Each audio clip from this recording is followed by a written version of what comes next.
Don't forget to subscribe and leave a comment on this video saying I subscribed. Let's get into it.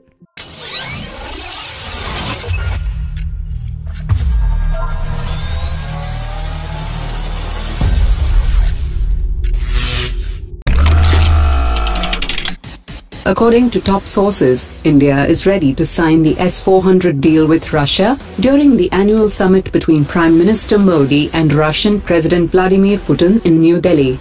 According to officials, while the purchase of 5 units of the S-400 system was cleared by the Cabinet Committee on Security, the deal to build 4 stealth frigates in collaboration with Russia is stuck on technical aspects.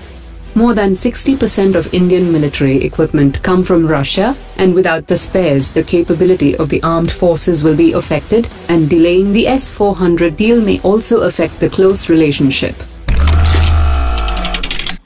The chairman and managing director of Goa Shipyard has said that the revenue of the company has increased by 32%, from 1,102 crore rupees in 2017 to 1,452 crore rupees in 2018.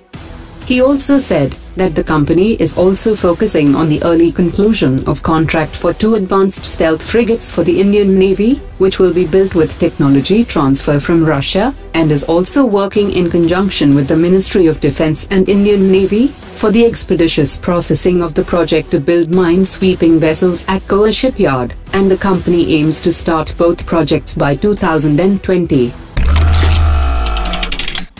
The stage is set for the request for proposal for the procurement of 93,895 carbines, in a deal worth $553 million.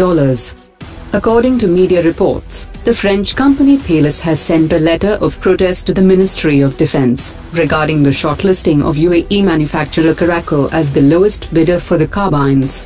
It is believed that the Caracal did not submit its response as per the format of the commercial bid, and the amount of 70 crore rupees was not reflected in the bid format, which is used to determine the L1 manufacturer.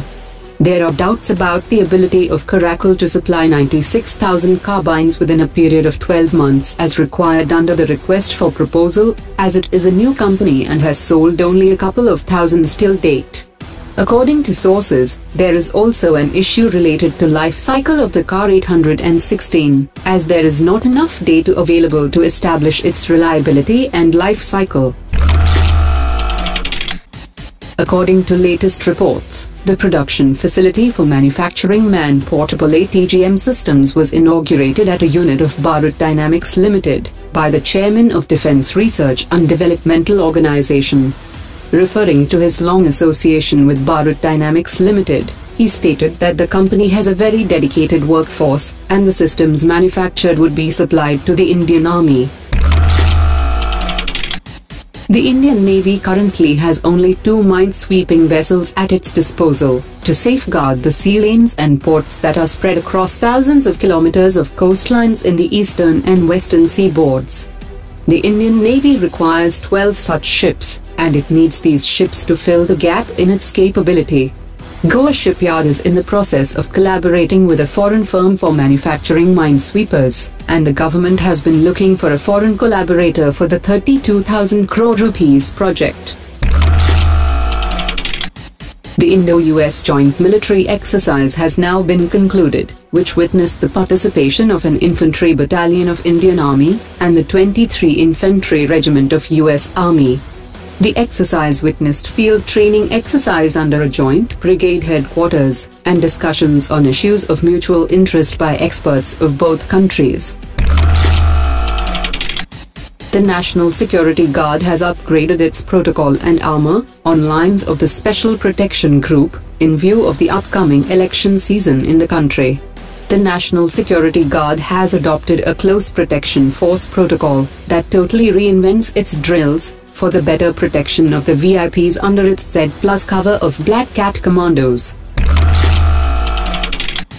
According to media reports, Chinese officials have claimed that they have almost worked out the WS-10B engines and plan to field the J-20 aircraft by the end of the year. China may be nearing production on their WS-10B engines, but according to military experts, there is no evidence to support these claims, and there is still a matter of equipping the engines to the J-20 aircraft and testing the new combination, which means that a limited number of J-20 will need to be built for the new engine platform, followed by a series of tests to ensure that each component is performing as it was intended.